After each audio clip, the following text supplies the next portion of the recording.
Arthur H. C'est presque une histoire d'amour ici, non, Arthur? Presque, ouais. Hein, aux Francophonie de La Rochelle. Hein. Oui, oui, bien sûr. Ouais.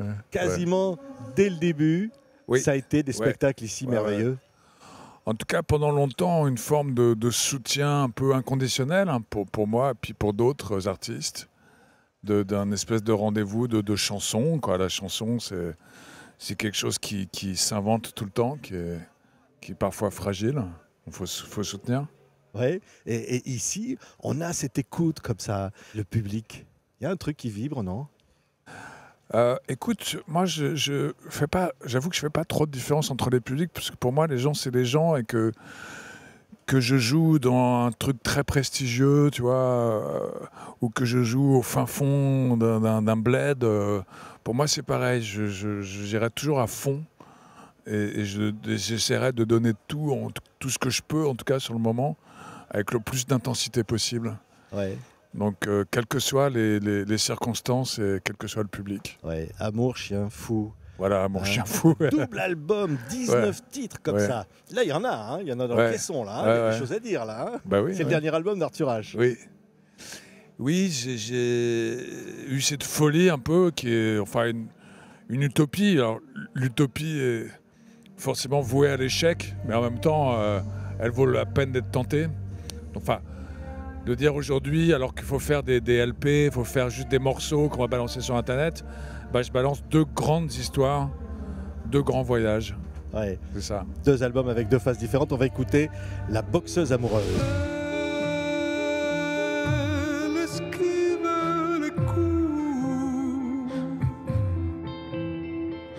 La boxeuse amoureuse. Marie-Agnès Gillot et Roche Dizem hein, dans ce clip, cette boxeuse amoureuse, Arthur.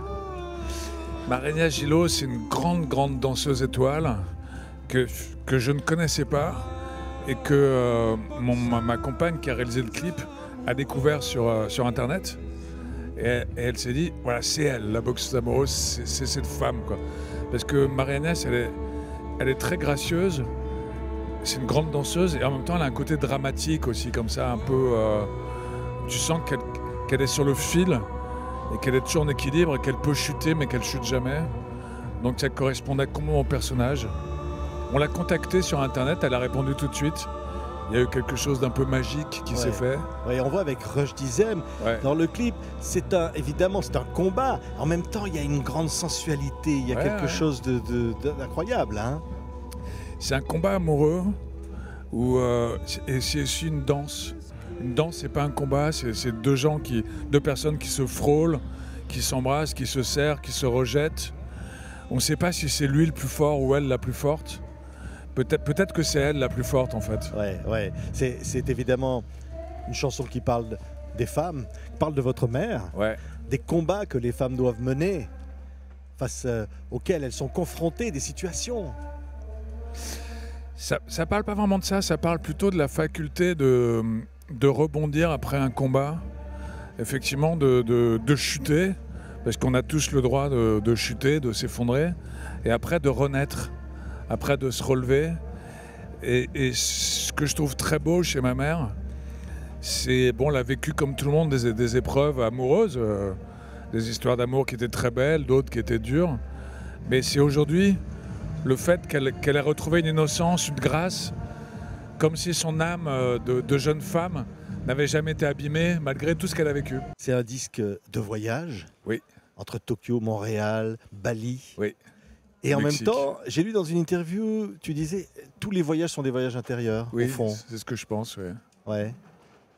Bah, je pense que finalement, on voyage pour changer son regard sur soi et sur sa vie.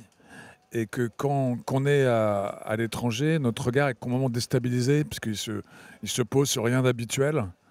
Donc on ne sait plus comment on s'appelle, on ne sait plus qui on est. Et finalement, c'est le meilleur moyen de se trouver. Mais ça reste une expérience intérieure. Ouais.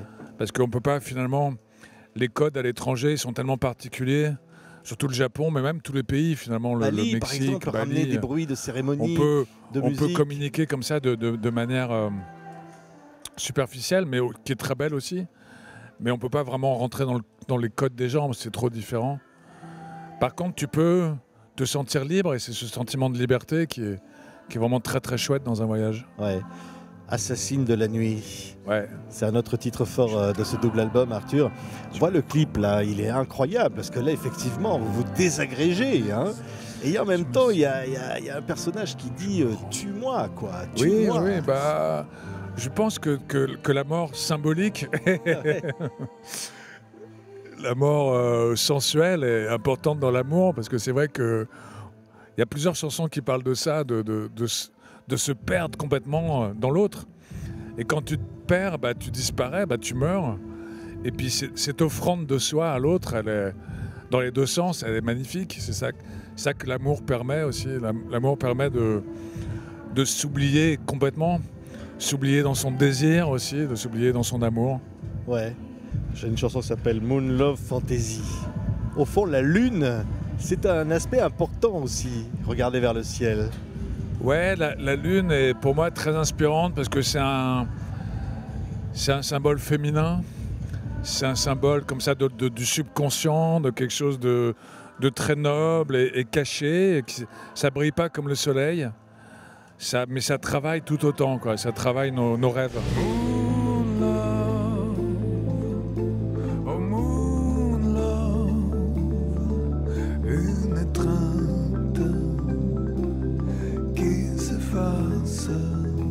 Un disque enregistré à la Maison de la Poésie. C'est un cadre particulier pour ce... Oui, c'est un cadre, la Maison de la Poésie, assez magique, parce que déjà c'est un endroit très important à Paris, qui est un endroit de rencontre pour les écrivains, les poètes, les musiciens, les conteurs. Et quand j'ai vu cet endroit, je me dis que ce serait extraordinaire de pouvoir faire un disque là. Donc, et c'est aussi un théâtre. Donc on a installé tous les instruments sur une scène vide, devant une salle vide. Donc j'ai chanté pour un public de fantômes. Des fois j'imaginais les gens que j'aimais qui étaient là. J'ai chanté pour un public d'esprit. On donne tout dans les chansons, on donne tout au public, Arthur. Ouais, on partage tout en fait. C'est un beau moment la scène, parce que c'est un moment où tout le monde s'oublie. Moi, je m'oublie complètement, je suis que dans le chant et dans ce que je fais sur le moment. Et le public s'oublie lui-même, il est que dans la musique.